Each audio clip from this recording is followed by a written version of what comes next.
अस्सलाम वालेकुम ख़वातीनो हज़रात, programme thinking time में खुशामदीद। ये प्लेटफॉर्म है उन लोगों के लिए जो सोचते हैं और सोचना पसंद करते हैं। ख़वातीनो हज़रात, आज अपनी एक नई एपिसोड के साथ आपके सामने आए हैं और आज हम जिस इशू पे बात करेंगे वो आपको बताएंगे, लेकिन उससे पहले जो इंसिडेंट जिसको मुरीद के इंसिडेंट के हवाले से थोड़ी सी मैं बात करना चाहूँगा कि जो टीएलपी और पुलिस पर्सोनल्स के बीच एक इंसिडेंट हुआ और उसके बाद वो एक कैजुअलिटी में या ट्रेजेडी में कन्वर्ट हुआ, उसके हवाले से जो एक पूरी तरह एक सोसाइटी के अंदर एक इज़्तिराब है, एक परेशानी है, हमारी रियासत का एक मौक़िफ़ है और वो उसके अलावा टीएलपी की एक पोज़ीशन है। तो उस हवाले से कुछ चीज़ें मैं समझता हूँ कि स्पेसिफ़िकली इस इंसिडेंट के ऊपर मैं क्या इस पे अपना थोड़ा-सा एक्सप्रेस करना चाहता हूँ कि जो भी स्टेट ने फ़ैसला किया है कि वो इस तंज़ीम को जो टीएलपी जो एज़ अ इलेक्शन भी कंटेस्ट करती है, एक इलेक्टोरल पार्टी है, एक पॉलिटिकल पार्टी है जिसने 2018, 2024 और आई बिलीव 2013 का इलेक्शन कंटेस्ट किया है, तो जो उसकी हैसियत है वो सिर्फ रिलीजियस नहीं है बल्कि पॉलिटिकल पार्टी की भी है। लेकिन स्टेट ने इसको बैन करने का और इसको पूरी तरह डिसबैंड करने का फैसला किया है कि इसके खिलाफ एक तो सुप्रीम कोर्ट में रेफरेंस फाइल करके इसको बैन किया जाएगा, उसके अलावा इसके जितने भी ऑफिस हैं उनको सील किया जाएगा। इसके हवाले से जो जो इनसे एफिलिएटेड हैं, इनके जो मेन लीडर्स हैं, उनके हवाले से भी कुछ डिसीजंस लिए हैं। वो तो अपनी जगह रियासत ने एक जिसे कहते हैं अपनी राशनील को सामने रखते हुए एक बेस्ट अप्रोप्रिएट डिसीजन लिया। ज़ाहिर है जब कि कोई भी पार्टी जो होती है या कोई भी पॉलिटिकल पार्टी जो कॉन्स्टिट्यूशन के रेल्म में ऑपरेट करती है, उसके लिए ज़रूरी है कि वो कॉन्स्टिट्यूशन और लॉ को माने। उसके लिए ज़रूरी है वो रेट ऑफ द स्टेट को माने। उसके लिए ज़रूरी है कि जो रियासत ने उसको दायरा दिया है उसमें रह के ऑपरेट करे। अगर वो एज़ अ सियासी पार्टी, उसकी वजह ये है कि आप जब सिस्टम के अंदर, पॉलिटिकल सिस्टम के अंदर कोई रोल प्ले करना चाहते हैं, कोई पॉलिटिकल रोल प्ले करना चाहते हैं, तो उसका कुछ दायरा इख्तियार है जिसमें रह के आपने अपना पॉलिटिकल रोल प्ले करना है। आप उस दायरे से, उस स्कोप से, उस जुरिस्डिक्शन से बाहर नहीं जा सकते। और ये पहली दफ़ा नहीं है बल्कि कंसेक्टिवली और कॉन्सिक्वेंटली हमने ये देखा है with the passage of time कि जो तहरीक लबैक है, टीएलपी है, ये बहुत ज़्यादा अपने उन जो जुरिस्डिक्शन है, जो डोमेन है पॉलिटिकल पार्टी का, उससे बाहर जाती हैं। ये बाज़ का तोड़-फोड़ भी करते हैं, ये रिट ऑफ द स्टेट भी बहुत चल रिट ऑफ द स्टेट क्या होती है? रिट ऑफ द स्टेट यही होती है ना कि जब आप कॉमन मैन के जान-माल और आबरू के खिलाफ कोई काम इक़दामात करते हैं, तो फिर रियासत को उसको रिट ऑफ द रियासत उसको रिट को चैलेंज करना ही समझा जाता है और रियासत अपनी रिट को चैलेंज तस्लीम करती है। जब आप कॉमन मैन को हिट करना शुरू कर दो अपनी पावर की वजह से, अपनी मेंटालिटी की वजह से, अपनी स्ट्रीट पावर की वजह से, तो वो ज़ाहिर है रियासत फिर उसको चैलेंज के ज़ुमरे में लेती है।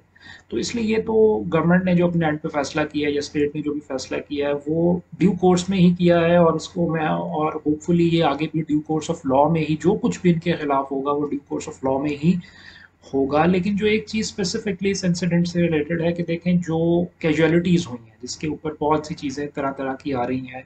एक हमारी पुलिस का मौक़िफ़ है जिसको स्टेट वर्जन कहते हैं, एक हमारी तहरीक लबैक वालों का मौक़िफ़ है। तो उसके लिए ज़रूरी है कि जिस लेवल की कैजुअलिटीज़ रिपोर्ट हो रही हैं और उसमें काफ़ी फ़र्क है, इसमें एक इस तरह की इंक्वायरी एक जिसे कहते हैं कि इम्पार्शियल किस्म की इंक्वायरी कंडक्ट करना बहुत ज़रूरी है, specially for the society. Not for के कोई ऑफिशियल कंजम्पशन के लिए, पॉलिटिकल कंजम्पशन के लिए या मीडिया कंजम्पशन के लिए, because for the social consumption. लोगों के अंदर जो उनके सपोर्टर्स हैं, जो उनके वोटर्स हैं, जो उनसे हमदर्दी रखने का, उनके अंदर एक क्वेस्ट भी है ये जानने के लिए और उनके अंदर एक गुस्सा भी है कि एग्जैक्ट सिचुएशन क्या है, एग्जैक्ट हुआ क्या है। ज़ाहिर है जब टू टाइप ऑफ वर्जन्स आ जाते हैं तो एक कन्फ्यूजन क्रिएट हो जाती है ओवरऑल सोसाइटी के अंदर। तो उस कन्फ्यूजन को एड्रेस करने के लिए जो रिस्पॉन्सिबल स्टेट्स होती हैं फिर वो या कोई कंक्लूसिव चीज़ सामने रखती है। और मैं समझता हूँ इस तरह के इंसिडेंट्स के हवाले से जो सबसे ज़्यादा कंक्लूसिव चीज़ होती है कि आप उसको कोई ऐसा इन्वेस्टिगेटिव कमीशन बना दें, कोई जुडिशल कमीशन बना दें जो एज इट इज़ जो फाइंडिंग्स हैं वो सामने रखे कि एग्जैक्टली सिचुएशन क्या हुई और क्या इंसिडेंट है जो ओवरऑल अकर हुआ। तो इसके लिए मेरा इस पर यही है कि ये चीज़ें ज़रूरी हैं ताकि जिस तरह ये ज़रूरी है कि कोई state rate of the government को चैलेंज ना करे, रेट ऑफ द स्टेट को चैलेंज ना करे, तो ये भी ज़रूरी है कि जो एक पार्टी का एक ऊपर या उसके सपोर्टर्स का एक मौक़िफ़ है या ओवरऑल क्या सिचुएशन है, तो उसके ऊपर सोसाइटी को अवेयर करना भी ज़रूरी है। तो ये था इस इंसिडेंट के हवाले से अब जो हमारा टॉपिक है, जो पिछले टॉपिक की कंटिन्यूएशन है, जो लास्ट एपिसोड में हमने डिस्कस किया था कि जो यूरोपियन कॉमनवेल्थ ऑब्जर्वर की पाकिस्तान की जनरल इलेक्शंस 2024 के ऊपर एक ऑब्जर्वर रिपोर्ट आई थी जो 161 पेजेस की थी और ऑलमोस्ट 60-70 फाइंडिंग्स थी उसकी। तो उसकी मैंने आपको लास्ट में बताया था कि ये तो हमारे वो ऑब्जर्वर्स रिपोर्ट है, फाफन भी देता है, ईयू भी देता है जिसको यूरोपियन यूनियन कहते हैं, और आज कॉमनवेल्थ ऑब्जर्वर्स ने भी दे दी है। ऑडिटर जनरल ऑफ पाकिस्तान इस तरह के इलेक्शन प्रोसेस में क्या रोल प्ले कर सकता है?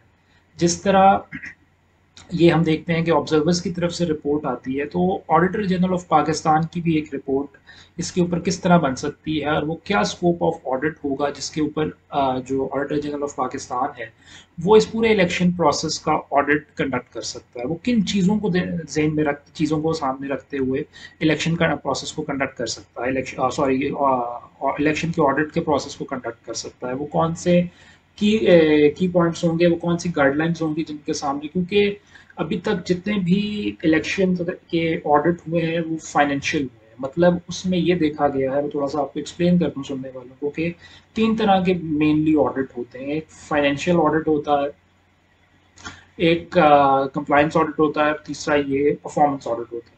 ये जो फाइनेंशियल ऑडिट या कंप्लायंस ऑडिट, इसको एक ही तरह का ऑडिट तस्लीम किया जाता है या समझा जाता है। उसमें हम सिर्फ ये देखते हैं कि जो एक डिपार्टमेंट को बजट दिया गया है उसने उसका यूटिलाइज कैसे किया। ये है होता है फाइन के उसने रूल्स को फॉलो किया, उसने रूल्स, इसलिए इसको कंप्लायंस ऑडिट कहते हैं। इसमें ये देखना होता है कि कंप्लाई विद द रूल्स कितनी ज़्यादा है। तो वो तो एक स्कोप है ऑडिट का जिसमें हम फाइनेंशियल उसके सारे मीन्स देखते हैं। और मैं आपके सामने रखूंगा कि 2013 के इलेक्शंस में क्या हुआ, 2018 के जो इलेक्शंस में इलेक्शन कमीशन को बजट दिया गया था इस इलेक्शन कंडक्ट करवाने का, उसका वो उसने किस तरह इसको यूटिलाइज किया। लेकिन जो मेरा आज मेन फोकस होगा वो परफॉर्मेंस ऑडिट होगा कि अगर हम इलेक्शन प्रोसेस का परफॉर्मेंस ऑडिट करें, जिसमें हम ये ऑडिट करें ऑडिटर जनरल ऑफ पाकिस्तान के ओवरऑल जो प्रोसेस था इलेक्शन का वो कैसा था, क्या वो उस क्राइटेरिया को मीट विद कर रहा था जो कॉन्स्टिट्यूशन का क्राइटेरिया है जब आपने इलेक्शन को कंडक्ट करवाना है। कॉन्स्टिट्यूशन का क्या क्राइटेरिया है वो मैं आपको बताऊंगा आगे जाके। और इस सारी चीज़ के अंदर देखते हुए कि जो ऑब्जेक्टिव सेट किया जाएगा इस सारी चीज़ का, अगर जब हम परफॉर्मेंस ऑडिट करेंगे तो वो क्या ऑब्जेक्टिव होगा जिसकी बुनियाद के ऊपर पूरा परफॉर्मेंस ऑडिट होगा। क्योंकि अभी तक जो मेरी बेस्ट ऑफ द नॉलेज है कि 76 ईयर्स में कभी हमारे जो इलेक्शन प्रोसेस है उसको ऑडिटर जनरल ने कभी परफॉर्मेंस ऑडिट नहीं किया। यानी उसका जो पूरा प्रोसेस है उसकी परफॉर्मेंस कैसी थी, उसका इफेक्टिवनेस कितनी थी। जिस तरह परफॉर्मेंस ऑडिट में 3 चीज़ें अहम होती हैं, इकोनॉमी, एफिशिएंसी और इफेक्टिवनेस। जो इकोनॉमी और एफिशिएंसी का पार्ट होता है वो बहुत हद तक हम, या बहुत हद तक नहीं तो किसी हद तक हम कवर कर लेते हैं कंप्लायंस के अंदर। यानी जो हमारे फाइनेंशियल अटेस्ट ऑडिट होते हैं कि जब हम इनके फाइनेंसेस को ऑडिट करते हैं कि इलेक्शन में जितना पैसा खर्च हुआ क्या वो रूल्स के मुताबिक खर्च हुआ या नहीं, तो उसमें इकोनॉमी और एफिशिएंसी बहुत हद तक या किसी हद तक देखी जा सकती है। लेकिन जो परफॉर्मेंस ऑडिट का असल चीज़ होती है वो इफेक्टिवनेस होती है कि ओवरऑल जिस चीज़ पे पैसा लग रहा है क्या वो चीज़ उस तरीके से हुई जिस तरह होनी चाहिए थी, जो क्राइटेरिया सेट किया गया था, जो ऑब्जेक्टिव सेट किया गया था उस तरह हुई, और कितनी वो इफेक्टिव रही, जिसको इम्पैक्ट भी हम कहते हैं परफॉर्मेंस ऑडिट में, उसका इम्पैक्ट ओवरऑल क्या रहा। तो ये सारी चीज़ हम आज डिस्कस करेंगे और इसके लिए जो मेरा मेन फोकस होगा वो ये परफॉर्मेंस ऑडिट ही होगा। लेकिन मैं इसके ऊपर जाने से पहले आपको मैं स्लाइटली ब्रीफ कर देता हूँ कि जो इससे पहले कंप्लायंस ऑडिट हुए हैं AGP auditor general of Pakistan ने कंडक्ट करवाया 2013 के इलेक्शंस का और 2018 के इलेक्शंस का। यानी फाइनेंशियल ऑडिट जिसको हम कहते हैं कि जो 2013 में बजट मिला इलेक्शन कमीशन को इलेक्शन कंडक्ट करवाने का, उसमें क्या क्या इरेगुलरिटीज आई। तो 2013 में वो कहते हैं कि 120 मिलियन की इरेगुलरिटीज ईसीबी के अकाउंट्स में थी। फिर इंक जो थी वो बिल्कुल एक इंडेलिबल किस्म की इंक थी, यानी जो 5 मिलियन, आपको याद होगा 2013 के अंदर जो बैलेट के ऊपर इंक इस्तेमाल हो रही थी, यानी जब वोट कास्ट हो रहा होता है तो हम स्टैम्प करते हैं किसी के निशान के ऊपर, किसी के इंतखाबी निशान के ऊपर, तो वो स्टैम्प की जो इंक होती है उसके ऊपर बड़े इश्यूज आए थे 2013 में कि वो पढ़ी नहीं जा सकती, वो इंडेलिबल इंक है, वो बिल्कुल ही जिसे कहते हैं कि वो उसकी जो क्वालिटी थी वो इतनी चीप थी और इतनी लो क्वालिटी की थी कि वो एक वक्त के बाद बिल्कुल ही उसको पढ़ा नहीं जा सका, उसको देखा नहीं जा सका, जिस वजह से बहुत से वोट ज़ाया हुए थे और ये पूरा एक कंट्रोवर्सी बन गई थी ये रेगुलरिटी कि ये जान किस तरह की इंक रखी गई क्योंकि वोटर कुछ वोट्स रिजेक्ट करने थे, कुछ को गैर काउंटिंग में लाना था, तो इलेक्शन के रिजल्ट चेंज करने थे, जिस वजह से ये सारी चीज़ें हुई। तो उसमें उन्होंने कहा कि 5 मिलियन की इंक वेस्ट की गई 2013 के इलेक्शन। फिर इलेक्शन कमीशन ने 1.8 मिलियन की गाड़ियां परचेज की जो बगैर अप्रूवल की थी। फिर जो ये जो बैलेट पेपर्स छापे जाते हैं इसके लिए जो प्रिंटिंग करवाई गई वो सिंगल टेंडर पे करवाई गई, मतलब कोई टेंडर नहीं किया गया, कोई मार्केट से रेट नहीं लिया गया, बल्कि एक सारा कॉन्ट्रैक्ट उठा के एक पार्टी को दे दिया गया।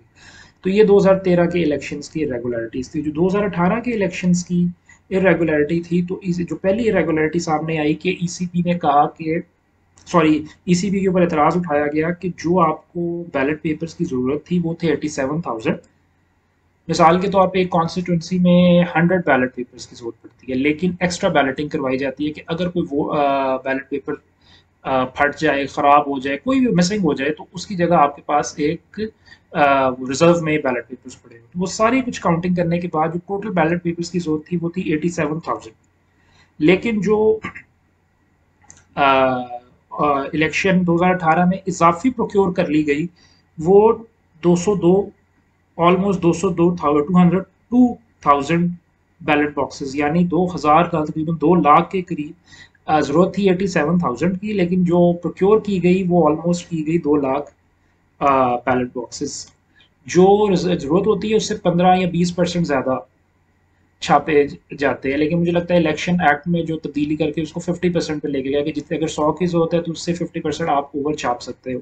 लेकिन इसके बावजूद वो कहते हैं कि जो बेंचमार्क सेट किया गया उससे भी ज़्यादा छापे गए, तो उसकी कोई रीज़न समझ नहीं आती कि इतने ज़्यादा बैलेट पेपर्स क्यों छापे गए। तो ये एक रेगुलरिटी थी जिसको उन्होंने हाईलाइट किया ऑडिटर जनरल की रिपोर्ट में।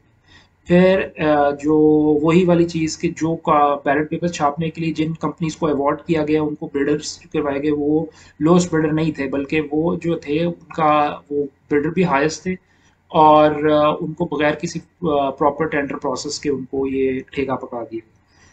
फिर जो उन्होंने कहा कि हर इलेक्शन के बाद ये अलाउंसेस मिलते हैं इलेक्शन कमीशन को कि उनके स्टाफ को कि आपने जो इलेक्शन कंडक्ट करवाया उसके ऊपर परफॉर्मेंस अलाउंस दिया जाता है। ये इस दफ़ा भी दिए गए थे 2024 के इलेक्शन में, 2018 के इलेक्शन में भी दिए गए। तो उसी की रिपोर्ट पर वो कहते हैं कि जो ये 20% ऑफ द रनिंग बेसिक पे पे दिए गए थे, जो कि अनऑथोराइज थी और विदाउट अप्रूवल थी। और उसकी लास्ट जो रिपोर्ट वो कहते हैं, लास्ट जो फाइंडिंग है कि जो पोलिंग मटेरियल रिलीज कर लेंगे, इसको ट्रांसपोर्ट कॉस्ट कहते हैं, यानी अगर आपने कोई पोलिंग मटेरियल रिलीज करना है तो आपने पोलिंग स्टेशन तक पहुंचाना है एक जगह से, यानी जहां आप फॉर एग्जांपल अगर इलेक्शन कमीशन का डिस्ट्रिक्ट इलेक्शन कमीशन का ऑफिस है, वो इलेक्शन कंडक्ट करवा रहा है, उसके पास मटेरियल है, तो वो अब डिफरेंट पोलिंग स्टेशन तक जाना है, बिकॉज इलेक्शन तो कंटेस्ट होता है या वोटिंग तो होती है पोलिंग स्टेशन पर। तो उस तक पहुंचाने के लिए उनको व्हीकल्स की जरूरत पड़ी होगी या ट्रक गाड़ियों की जरूरत पड़ी होगी, तो उसकी एक ट्रांसपोर्ट कॉस्ट है। वो ये कहते हैं कि 433 million provinces 433 million transport cost थी जो डिफरेंट प्रोविंसेस को पहुंचाने के लिए ट्रांसपोर्ट की कॉस्ट लगाई गई, लेकिन जो उसको जस्टिफाई नहीं किया जा सका कि इतनी ज़्यादा कॉस्ट किधर लगी है, और जो पोलिंग स्टेशन थे जो उनका डिस्टेंस था जब उनको देखा गया तो वो इतने ज़्यादा नहीं थे कि उस पर इतनी ज़्यादा कॉस्ट लगा दी जाए। तो ये था कंप्लाइंस का स्कोप, ये था कंप्लाइंस का हिस्सा कि दोनों इलेक्शंस मैंने आपको बताया कि जो इलेक्शन कंडक्ट करवाने के लिए पैसे दिए गए थे यानी बजट रखा गया था उसको किसी तरह कैसे यूटिलाइज किया। फाइनेंस की रिपोर्ट के मुताबिक जो 2018 का इलेक्शन था उसमें 97 बिलियन दिए गए, यानी ये 97 बिलियन किस तरह खर्च हुए, उनमें क्या इरेगुलरिटीज थी, ये हिस्सा एड्रेस किया गया कंप्लाइंस में। लेकिन जो हमारा असल टॉपिक ऑफ डिस्कशन है जिसमें हम काफ़ी देर हो गई अभी तक हम नहीं आए, उसके ऊपर बैकग्राउंड बताना ज़रूरी था, वो है कि परफॉर्मेंस ऑडिट अगर हम इसका करें इलेक्शंस का और पूरे ओवरऑल इलेक्शन का प्रोसेस का देखा जाए कि ये किस तरह कॉन्स्टिट्यूशन के मुताबिक है या नहीं है, तो वो क्या क्राइटेरिया होगा। क्योंकि अगर आपने देखा हो यूरोपियन कॉमनवेल्थ ने जो रिपोर्ट दी है ऑब्जर्वर ने, वो इलेक्शन प्रोसेस के ऊपर है, वो इलेक्शन बजटिंग की इरेगुलरिटीज़ के ऊपर नहीं, वो इलेक्शन प्रोसेस की इरेगुलरिटीज़ के ऊपर। तो क्या इसमें हम ये चीज़ देखें क्या ऑडिटर जनरल का स्कोप है इलेक्शन प्रोसेस की रेगुलरिटीज़ का, तो वो है। वो जो हम परफॉर्मेंस ऑडिट में उसको कवर करते हैं। और परफॉर्मेंस ऑडिट का जो थर्ड इंडिकेटर होता है जिसको हम इफेक्टिवनेस कहते हैं, उसमें हम इसको कवर करते हैं। लेकिन उसके रोल पे जाने से पहले मैं आपको डिफरेंट कंट्रीज की मिसाल रखूंगा कि वहाँ पे परफॉर्मेंस ऑडिट किस तरह होता है या क्या हुआ है इलेक्शंस का। कनाडा ने अपने एक इलेक्शन का परफॉर्मेंस ऑडिट किया, कंडक्ट किया, तो उन्होंने कुछ फाइंडिंग्स रजिस्टर की। जो फोकस एरिया था उनका कि उन्होंने सबसे पहले ये देखा जो वोटर रजिस्ट्रेशन है वो एक्यूरेट है या नहीं। अब आपने ये देखा होगा जो पहला इंडिकेटर उन्होंने देखा है इसमें फाइनेंशियल नहीं है, यानी वो अदर देन फाइनेंशियल चीज़ें अब उन्होंने ओवरऑल प्रोसीजर को अब उन्होंने देखना शुरू कर दिया इस परफॉर्मेंस ऑडिट में। इससे पहले जो कंप्लायंस की मैंने या फाइनेंशियल अटेस्टेशन ऑडिट थे, मैं सिर्फ फाइनेंशियल हिस्से को देख रहा था कि जो इलेक्शन करवाने के लिए पैसा दिया गया वो पैसा किधर खर्च हुआ। लेकिन अब जो ये परफॉर्मेंस का स्कोप है और इफेक्टिवनेस का स्कोप है, इसमें ये देखा गया है कि जो प्रोसेस है ओवरऑल वो उस क्राइटेरिया को मीट विथ कर रहा है, उस ऑब्जेक्टिव को मीट विथ कर रहा है जिसकी बुनियाद के ऊपर सारा प्रोसेस कंडक्ट किया गया था। तो कनाडा ने जब अपने इलेक्शन का परफॉर्मेंस ऑडिट किया तो उन्होंने कहा कि जो रजिस्ट्रेशन, क्या वो वोटर रजिस्ट्रेशन एक्यूरेट थी। फिर उन्होंने दूसरी जो थी देखा कि पोलिंग स्टेशन की जो एक्सेसिबिलिटी थी वो वोटर को थी या नहीं थी। और जो तीसरी चीज़ उन्होंने देखी कि जो ट्रेनिंग कंडक्ट की गई थी इलेक्शन स्टाफ की, वो इस काबिल थी कि वो इलेक्शन को बेहतर ट्रांसपेरेंट और एफिशिएंट कर सकते थे। तो ये चीज़ें, तीन चीज़ें उन्होंने इफेक्टिवनेस में चेक की परफॉर्मेंस ऑडिट में। अच्छा, यूके ने जब अपने इलेक्शन 2016 में, ख्याल है ये ब्रेक्जिट के बाद का इलेक्शन, तो उसमें उन्होंने यूके नेशनल ऑडिट ऑफिस, जो उनका ऑडिटर जनरल का ऑफिस है जिसको नेशनल ऑडिट ऑफिस कहते हैं, उन्होंने जो एम्फोसिस रखा परफॉर्मेंस ऑडिट के हवाले से जिन इंडिकेटर्स पे, उन्होंने देखा कि जो कैंपेन की गई पॉलिटिकल पार्टीज की तरफ से उनमें फाइनेंसेस कितने खर्च हुए और वो क्या उन्होंने जो जस्टिफाइड थे वो जो उन्होंने स्पेंडिंग की अपनी फाइनेंसेस के ऊपर कैंपेन्स के लिए कि नहीं। तो उन्होंने ये चीज़ चेक की। दूसरा उन्होंने देखा कि जो वोटर आईडी सिस्टम था, यानी एक पूरा आईडी सिस्टम क्रिएट किया गया था यूके की तरफ से 2016 में, जिसके तहत उन्होंने तमाम अपने जो लोगों के वोटर्स थे उनको रजिस्टर्ड किया था। तो क्या वो जो आईडी सिस्टम था, जिसको जो सॉफ्टवेयर था, वो एक्यूरेट था, वो डिलीवर्ड था या नहीं था, वो इस काबिल था कि उसके ऊपर रिलायबल डेटा दे रहा था या नहीं। मैं एक चीज़ यहाँ पे वजाहत करता जाऊँ कि जो सॉफ्टवेयर का सिस्टम को ऑडिट करते हैं, ये एक और डोमेन है ऑडिट की जिसको इंफॉर्मेशन सिस्टम ऑडिट कहते हैं, आईएस ऑडिट। ये जब हम मुख्तलिफ सॉफ्टवेयर को देखते हैं कि क्या ये जो डिफरेंट किस्म के सॉफ्टवेयर इस्तेमाल होते हैं, जैसे इलेक्शन करवाने के लिए रिजल्ट ट्रांसमिशन सिस्टम इस्तेमाल हुआ, तो आरटीएस 2018 के इलेक्शन में, तो जब हम आरटीएस को ऑडिट करेंगे तो क्योंकि ये एक इन्फॉर्मेशन सॉफ्टवेयर है तो इसको हम आईएस ऑडिट करेंगे, इसको हम परफॉर्मेंस ऑडिट में उस तरह कैटर नहीं करते। इस तरह जो वो सिस्टम था, आरएमएस का सिस्टम था, रिजल्ट मैनेजमेंट सिस्टम, जो आई गेस 2024 के इलेक्शन में इस्तेमाल हुआ, जब उसका हम ऑडिट करेंगे उस पूरे सिस्टम का, उस पूरे सॉफ्टवेयर का, तो उसको हम आईएस ऑडिट में कवर करेंगे, उसको हम परफॉर्मेंस ऑडिट में कवर नहीं करेंगे। तो इन्होंने जो परफॉर्मेंस ऑडिट में कवर किया, इन्होंने कैंपेन्स को देखा, फिर इन्होंने डिजिटल एड की ट्रांसपेरेंसी को देखा। ये बहुत इंपॉर्टेंट चीज़ है, यानी मीडिया को जो एड्स दिए, मीडिया ने जो एड्स दिए पॉलिटिकल पार्टीज की कैंपेन के लिए, वो लेवल प्लेइंग थी या नहीं थी, यानी तमाम पार्टीज के एड्स दिए गए या किसी खास पार्टी को एच दिया गया। ये बहुत ज़्यादा इंपॉर्टेंट है 2016 की वेव के बाद, आपको पता है, क्योंकि सोशल मीडिया के बहुत ज़्यादा इस पे कि सोशल मीडिया इलेक्शंस पे बहुत इफेक्ट होता है, तो मीडिया कैंपेन्स बड़ी इफेक्टिवली नैरेटिव बिल्डिंग होती है, तो वो सारी चीज़ इम्पॉर्टेंट इसमें देखा गया। आखिर में मैं जल्दी जल्दी यूएस का आपको बताऊं, वहाँ उन्होंने वोटिंग सिस्टम को पूरा ओवरऑल सिक्योरिटी जो पूरा वोटिंग सिस्टम था वो कितना फुल प्रूफ था उसको देखा। फिर ओवरसीज को बैलेट पेपर्स की एक्सेस थी या नहीं थी, और डिसेबल लोग जो थे उनको एक्सेस थी या नहीं थी, और आखिर में जो मिलिट्री के पर्सोनल से उनको इलेक्शन में वोटिंग की एक्सेस थी या नहीं थी। तो इस बुनियाद के ऊपर उन्होंने पूरा परफॉर्मेंस ऑडिट कंडक्ट किया। अब अगर हम इसी क्राइटेरिया को सामने रखते हैं और इसी प्रोसेस को सामने रखते हैं, तो हम जरा ये देखते हैं कि पाकिस्तान में जो इलेक्शन 2024 कंडक्ट हुए हैं, जिस तरह जिसके ऊपर कॉमनवेल्थ ने रिपोर्ट दी है, अगर ऑडिटर जनरल उसका परफॉर्मेंस ऑडिट करे तो किस चीज़ों को सामने रख के ऑडिटर जनरल जो है उसका परफॉर्मेंस ऑडिट कंडक्ट कर सकते हैं। जैसा मैंने आपको बताया कि ऑडिटर जनरल ने जो एक तो पहली चीज़ कि ऑडिटर जनरल के स्कोप में उसका कॉन्स्टिट्यूशनल मैंडेट है परफॉर्मेंस ऑडिट करना। जो एक्सटेंट ऑडिट का क्या स्कोप होगा, ऑडिट की क्या नेचर होगी, इसको डिटरमिन हमेशा ऑडिटर जनरल करता है as per the constitution of Pakistan. तो परफॉर्मेंस ऑडिट का बिल्कुल स्कोप है ऑडिटर जनरल का। परफॉर्मेंस ऑडिट में तीन मेजर चीज़ें, जैसा मैंने आपको बताया, देखी जाती हैं: इकोनॉमी, एफिशिएंसी और इफेक्टिवनेस। इकोनॉमी और एफिशिएंसी हम बहुत ज़्यादा इस पे इसलिए भी फोकस परफॉर्मेंस ऑडिट पे अब कम करते हैं क्योंकि वो बहुत हद तक कंप्लायंस ऑडिट पे, या करते हैं लेकिन कम करते हैं क्योंकि वो बहुत हद तक कंप्लायंस ऑडिट में कवर हो जाती है। जो परफॉर्मेंस ऑडिट में सबसे ज़्यादा चीज़ फोकस्ड होती है वो इफेक्टिवनेस होती है। यानी अगर मैं ये कहूँ कि इलेक्शन का जो प्रोसेस था वो इफेक्टिव था या नहीं था, तो मैं इफेक्टिवनेस को गॉज करने के लिए या सेट करने के लिए क्या क्राइटेरिया होगा जिसकी बुनियाद पे मैं देखूंगा कि इफेक्टिवनेस है या नहीं है, और इलेक्शन प्रोसेस उस ऑब्जेक्टिव के मुताबिक है जिस ऑब्जेक्टिव के मुताबिक होना चाहिए था। वो क्या ऑब्जेक्टिव होगा, वो क्या मेरा ऑब्जेक्टिव क्राइटेरिया होगा, वो क्या ऑब्जेक्टिव होगा जिसकी बुनियाद पे मैं ऑडिट ऑब्जेक्टिव्स अपने क्रिएट करूँ। तो उसमें वो जो है वो इम्पोर्टेंट चीज़ है, वो है article 218 sub clause 3 of the constitution of Pakistan, जो मैंडेट करता है इलेक्शन कमीशन को कि उसने इलेक्शन कंडक्ट करवाने हैं। और कैसे इलेक्शन पे वो क्या राइटिंग में लिखता है, वो क्या वर्डिंग है, वो ये है। आर्टिकल 218 सब क्लॉज 3 कहता है, it shall be the duty of the election commission to organise and conduct the elections and make such arrangements as are necessary to ensure that the election is conducted honestly, justly, fairly, in accordance with law, and that corrupt practices are guarded against। यानी ये duty है election commission की कि वो इस तरह election process को conduct और ऑर्गेनाइज करवाए और वो अरेंजमेंट्स करे इलेक्शन के जो इंश्योर करें कि इलेक्शन जो हुआ है वो ऑनेस्टली हुआ है, जस्टली हुआ है, फेयरली हुआ है और लॉ के मुताबिक हुआ है, और जो करप्ट प्रैक्टिसेस था उनको काबू किया गया, यानी उनको तहफ़्फ़ुज़ नहीं दिया गया और उनको गार्डेड अगेंस्ट किया गया, उनके खिलाफ बंद बांधा गया और उनके खिलाफ कोई एक्शन लिया गया। तो ये अगर ऑब्जेक्टिव है, ऑब्जेक्टिव क्राइटेरिया है, और ये हमारा ऑडिट, परफॉर्मेंस ऑडिट का ऑब्जेक्टिव है, तो इसकी बुनियाद पे पहला काम क्या होगा?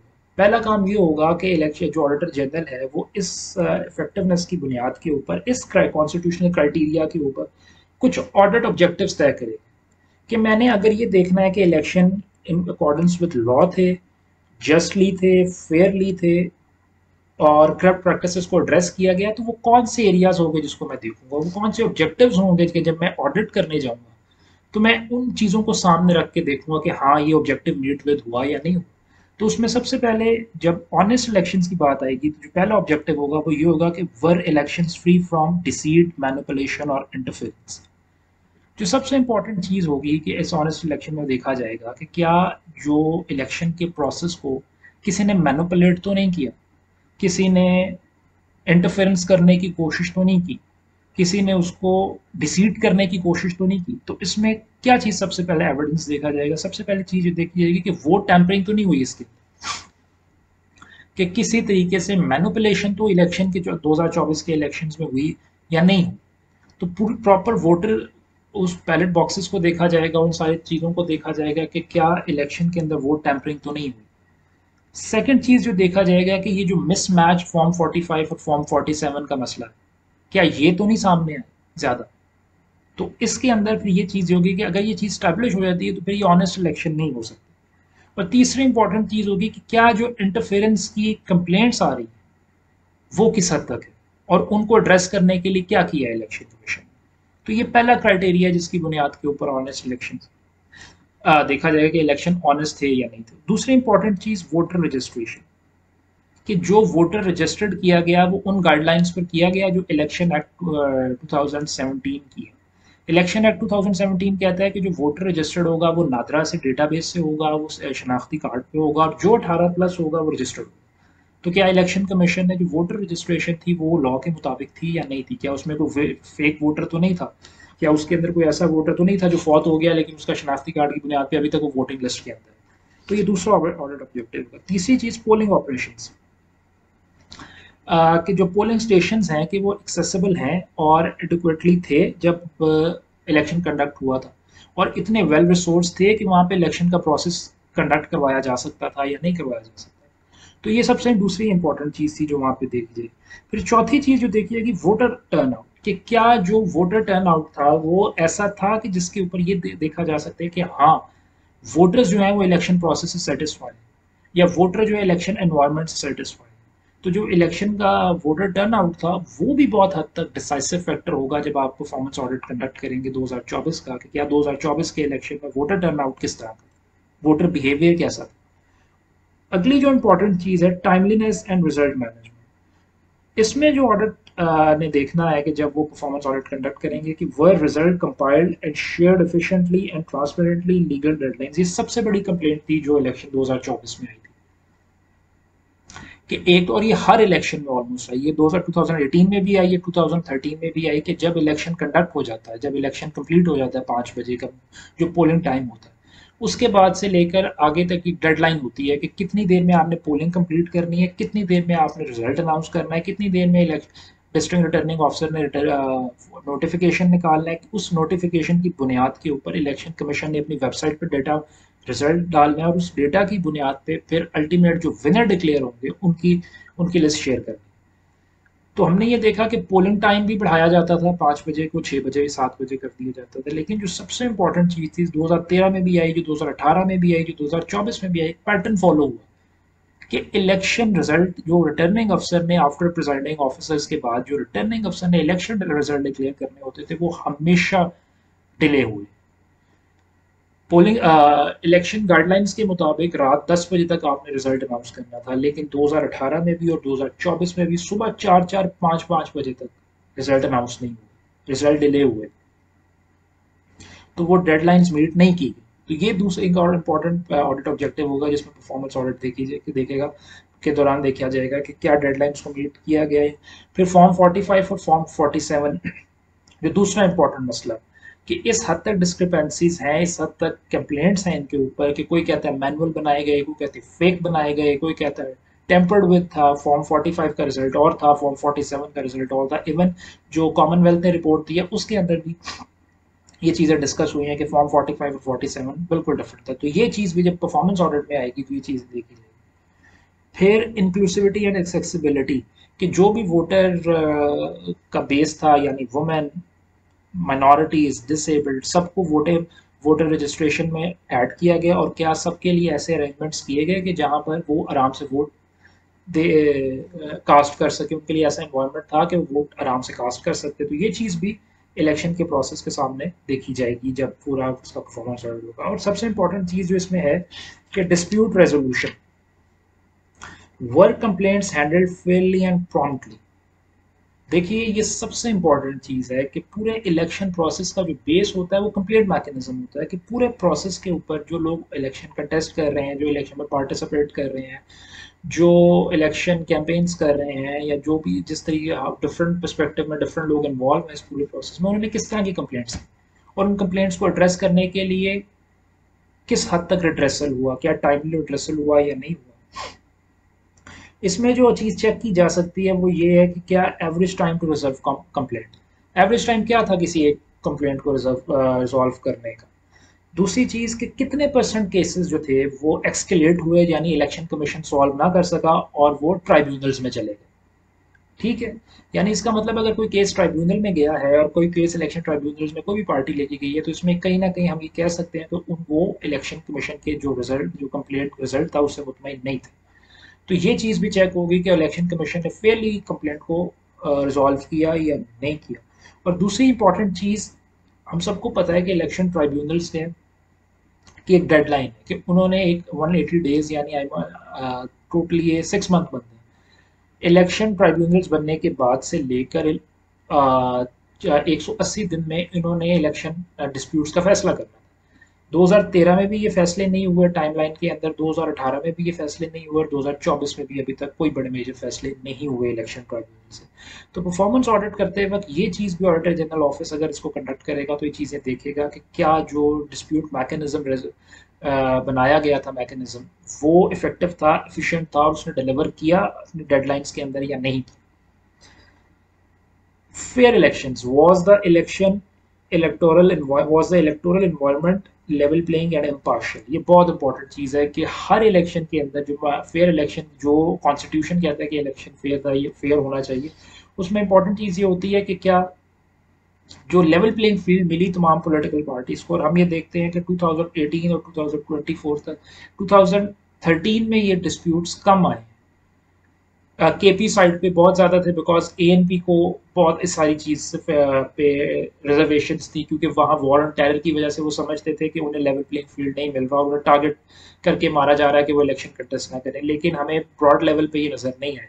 बट 2018 में एंड स्पेशली 2024 में तो इलेक्शंस के की लेवल प्लेइंग फील्ड के ऊपर बहुत ज़्यादा सवाल थे, जिनको मुख्तलिफ रिपोर्ट्स ने सामने रखा। इलेक्शन 2024 में जो कॉमनवेल्थ की रिपोर्ट है वो भी ये सारी चीज़ कहती है। और इस चीज़ को चेक करने के लिए सबसे इम्पोर्टेंट चीज़ हमने ये देखनी है कि जो इलेक्शंस के अंदर मुख्तलिफ नौयत के फैसले किए गए इलेक्शन कमीशन की तरफ से, ट्राइब्यूनल्स की तरफ से, जुडिशरी की तरफ से, वो कितने फेयर थे या कितने फेयर नहीं थे। और आखिरी इसके ऊपर जो क्राइटेरिया सेट की ऑडिट ऑब्जेक्टिव सेट किया जा सकता है वो ये है कि कंडक्टेड ऑडिट इनको sorry election conducted in accordance with law. Did ECB follow laws and procedures correctly?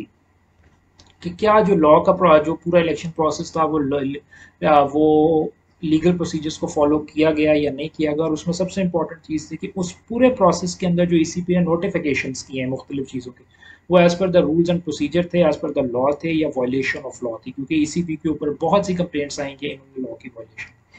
तो ये सारी चीज़ भी इस पूरे परफॉर्मेंस ऑडिट के ऑडिट ऑब्जेक्टिव में देखी जाएगी। तो ये है ऑडिट ऑब्जेक्टिव जिसकी बुनियाद के ऊपर ऑडिटर जनरल जो है वो इसका परफॉर्मेंस ऑडिट कंडक्ट कर सकता है। बिकॉज परफॉर्मेंस ऑडिट के लिए जो सबसे बड़ी गाइडलाइन है वो ये होती है कि किसी भी प्रोजेक्ट का जो बजट होता है वो डिसाइड करता है कि ये इसका परफॉर्मेंस ऑडिट होना चाहिए या नहीं होना चाहिए। जितना ज़्यादा बजट होगा उतना ज़्यादा वो उस रडार में आ जाएगा परफॉर्मेंस ऑडिट के। और फाइनेंस डिवीजन के नोटिफिकेशन के मुताबिक इस इलेक्शन के ऊपर 50 बिलियन कॉस्ट आई है इलेक्शन प्रोसेस के ऊपर। और जो क्राइटेरिया सेट किया गया परफॉर्मेंस ऑडिट के लिए कि जो भी प्रोजेक्ट 10 बिलियन से ऊपर का होगा उसका परफॉर्मेंस ऑडिट कंडक्ट किया जाएगा। तो इस इलेक्शन का परफॉर्मेंस ऑडिट कंडक्ट किया जा सकता है और हो सकता है। तो डेटा हम कहाँ से लेंगे इस पूरे ऑडिट को प्रोसेस करने के लिए, इस ऑडिट को देखने के लिए? वो क्या डेटा लाइन होगी जो हम फॉलो करेंगे? उसमें सबसे पहले हम ईसीपी की रिपोर्ट्स देखेंगे कि ईसीपी की रिपोर्ट्स के मुताबिक इलेक्शन प्रोसेस कैसा था। फॉर्म 46, 47, 45 के प्रॉब्लम्स को देखेंगे।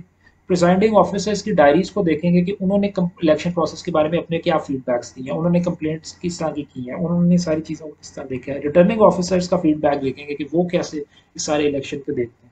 पब्लिक कंप्लेंट्स सबसे इंपॉर्टेंट चीज़ होती है किसी भी इस तरह के प्रोसेस को देखने के, प्रोसेस फेयर है या नहीं, तो उसके हवाले से फीडबैक पब्लिक फीडबैक है। तो पब्लिक कंप्लेंट्स को देखेंगे किस तरह की पब्लिक कंप्लेंट्स आई हैं पूरे इलेक्शन प्रोसेस के ऊपर। फिर मीडिया ऑब्जर्वर रिपोर्ट्स फाफिन की, पेलडैट की क्या थी, फिर सर्वे डेटा इसके ऊपर क्या कहता है, फिर नादरा का डेटा इसके ऊपर पूरे वोटर लिस्टों से कनेक्ट करके देखेंगे क्या चीज़ है। फिर जुडिशियल इलेक्शन ट्राइब्यूनल, ये सबसे इंपॉर्टेंट चीज़ है क्योंकि 90% केसेस इस वक्त इलेक्शन ट्राइब्यूनल्स में चल रहे हैं। तो वो देखेंगे कि किस किस्म के फैसले आ रहे हैं, किस किस्म के वहाँ पे आर्गूमेंट्स हो रहे हैं, दोनों पार्टी जो गई हुई हैं वो किस तरह की, उनको किस किस्म की प्रॉब्लम्स फेस करने पड़ रहे हैं, और क्या वो इस पूरे कंडक्ट के ट्राइब्यूनल्स का जो कंडक्ट है उससे सेटिस्फाई है या नहीं है। अच्छा, किसी भी ऑडिट को कंडक्ट करने के लिए ऑडिट क्राइटेरिया बहुत इंपॉर्टेंट होता है। तो इस इलेक्शन परफॉर्मेंस प्रोसेस को कंडक्ट करने के लिए जो सबसे इम्पोर्टेंट इलेक्शन क्राइटेरिया होगा, बल्कि वाहिद क्राइटेरिया होगा, वो इलेक्शन एक्ट 2017 होगा। कि हम क्या कह किस क्राइटेरिया की बुनियाद पे कह सकते हैं कि प्रोसेस फेयर था या फेयर नहीं था, ठीक था या ठीक नहीं था। कॉन्स्टिट्यूशन तो एक ब्रॉडर क्राइटेरिया है, लेकिन एक जो स्पेसिफिक क्राइटेरिया है वो इलेक्शन एक्ट 2017 है। इलेक्शन एक्ट 2017 के लॉज के मुताबिक हम देखेंगे कि क्या इलेक्शन ठीक हुआ या नहीं हुआ। और इसी तरह जो बाहर की दुनिया में इंटरनेशनल बेस्ट प्रैक्टिसेस हैं, जो डेमोक्रेसी डिफरेंट डेमोक्रेटिक कंट्रीज अपने इंटरनेशनल बेस्ट प्रैक्टिसेस करते हैं, वो उसके मुताबिक हम पाकिस्तान की प्रोसेस को देखेंगे कि ये फेयरली कंडक्ट था या नहीं था। तो ये है आज का थिंकिंग टाइम। उम्मीद है आपको एपिसोड पसंद आई होगी। आज का काफ़ी लंबा प्रोग्राम था क्योंकि काफ़ी चीज़ें थी जिसको कैटर विद करना था। तो अपने फीडबैक से ज़रूर अदा कीजिएगा बिकॉज इट्स थिंकिंग टाइम।